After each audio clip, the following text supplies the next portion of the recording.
জুলকারনাইন মনে আছে? কোন সূরা আছে জুলকারনাইনের কথা? সূরা কাহফ। আল্লাহ পাক তাকে এমন রহমত করেছিলেন যে মাশরিক মাগরিব মানে পূর্ব পশ্চিম পর্যন্ত তাকে রাজত্ব দিয়ে দিয়েছে। আজকে তো আমরা এই সামান্য একটু ক্ষমতা পেলেই আমাদের কেউ চেনে না, গায়ে হাতি দেওয়া যায় না, ঠিক আছে? মানে তখন সে নিজেকে মনে করে যে সে এই পৃথিবীর সব কিছু, বাকি মানুষ আর মানুষ না। ক্ষণস্থায়ী সামান্য একটু ক্ষমতা দিয়ে দেখবেন আমাদের অবস্থা খারাপ। প্রত্যেকের ধর্মতাত্ত্বিক ক্ষেত্রেও যদি কাউকে আপনি ক্ষমতাধর আলেম মনে করেন, দেখবেন অহংকারে বাঁচতেছে না। কারো একটু পপুলারিটি হয়ে গেছে, দেখবেন অহংকারে বাঁচতেছে না। আইওয়াশ শোডাউনের জামানত ওইটা, যে যত পারে মানুষকে দেখাতে পারলে বাঁচে আর কি। কাজ হবে 5%, 95% হচ্ছে আইওয়াশ।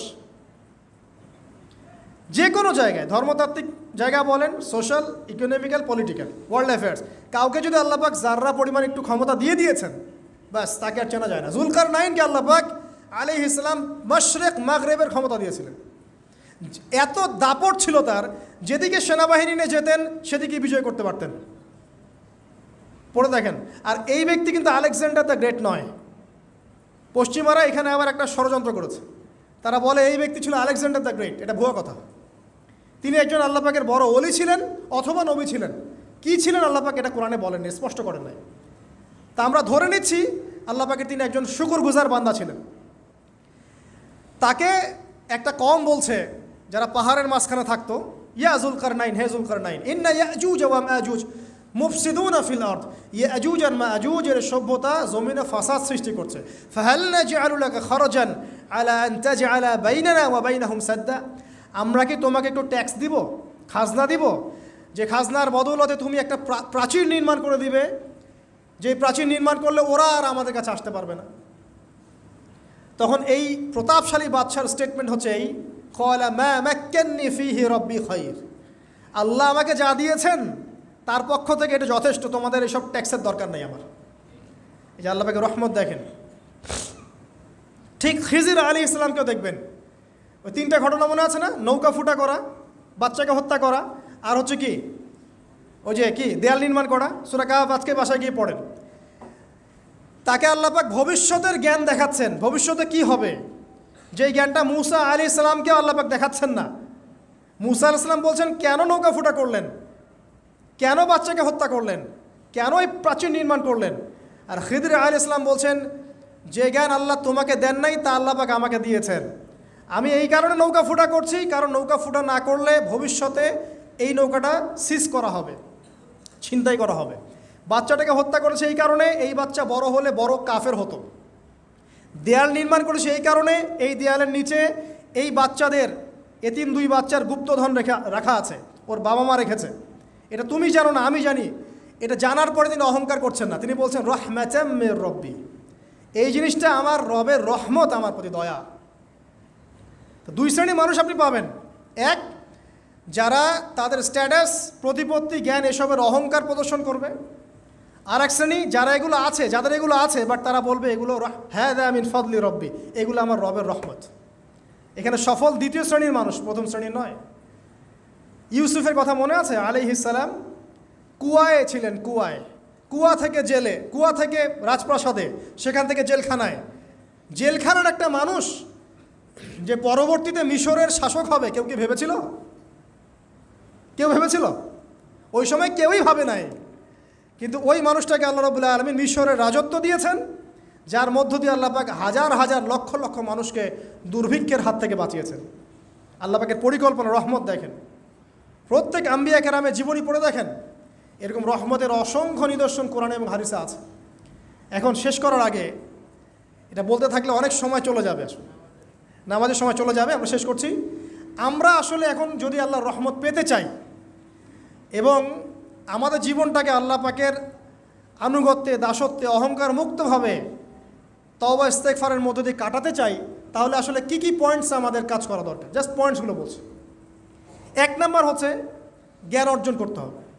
যে জ্ঞান আল্লাহ পাক আদম আলাইহিস সালামকে শিখিয়েছেন, ওই জ্ঞান চর্চা যদি আমরা বাড়াই, কোরআন সুন্নাহ ওহির জ্ঞানের চর্চা যদি আপনারা বাড়াই, ইনশাআল্লাহ, ঠিক আছে, লাগবে না 15 মিনিট, আমি 5 মিনিট শেষ করছি। ওহির জ্ঞানের চর্চা যদি আমরা বাড়িয়ে দেই, দেখবেন ইনশাআল্লাহ আল্লাহ পাক আপনার সম্মান, আপনার রিজিক, আপনার প্রতি করুণা, দয়া, মায়া, মহব্বত সব বাড়িয়ে দেবেন ইনশাআল্লাহ। এটা প্রথম পয়েন্ট। প্রিয় ভাইয়েরা, যারা আজকের লেকচার শুনছেন বা যারা পরবর্তীতে অনলাইনে শুনবেন, ওহির জ্ঞানের চর্চা। আমি বলছি না আপনি ডাক্তার হবেন না, ইঞ্জিনিয়ার হবেন না, জেনারেল লাইনে পড়বেন না, এই কথা আমি বলতে যাবো না কখনো। কারণ আমি জানি, আর কেউ বলুক না বলুক, অ্যাটলিস্ট আমি জানি এই ওয়ার্ল্ডকে ডিল করতে হলে বর্তমান এইসব আধুনিক জ্ঞানের কোনো বিকল্প নাই। কিন্তু এই জ্ঞানটার সাথে কোরআন সুন্নাহর জ্ঞান থাকতেই হবে।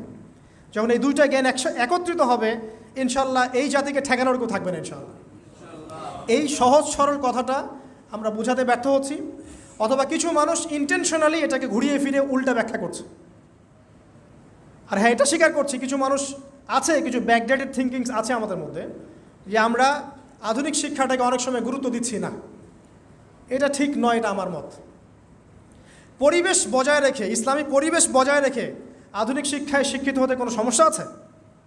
আর আধুনিক এই শিক্ষাগুলো অনইসলামিক শিক্ষা নয়। আপনি যে কোনো এডুকেশনের বেসে যান, ম্যাথামেটিক্সে যাবেন, অ্যালজেব্রায় যাবেন, আপনি কেমিস্ট্রিতে যাবেন, ফিজিক্সে যাবেন, বায়োকেমিস্ট্রি যাবেন, জ্যোতির্বিজ্ঞানে যাবেন, মেডিকেল সায়েন্স, প্রত্যেকটাতে দেখেন মুসলিমদেরকে খুঁজে পাবেন আপনি। প্রত্যেকটা গোড়াপত্তন গিয়ে আপনি দেখবেন মুসলিমদের হাতেই হয়েছে। আব্বাসীয় খেলাফত যখন ছিল, তখন এই বাগদাদ ছিল জ্ঞানের রাজধানী। ওইরকম লাইব্রেরি কি বিশ্বে আর কখনো হয়েছে? এখন আমরা মনে করছি জ্ঞানের লাইব্রেরি মনে হয়, জ্ঞানের রাজধানী মনে হয় ব্রিটেন, হার্ভার্ড, কেমব্রিজ, অক্সফোর্ড। এরা কবে এসেছে ইতিহাসে? ইতিহাস কি 100 বছরের? হাজার হাজার বছর চলে গেছে। হিস্ট্রি পড়েন। তো এখানে আমার কথা হচ্ছে একদম clear and neat and clear, যে আমাদেরকে উভয় দিকের জ্ঞানই অর্জন করতে হবে, বোধ কোরআন সুন্নাহ এবং আধুনিক জ্ঞান।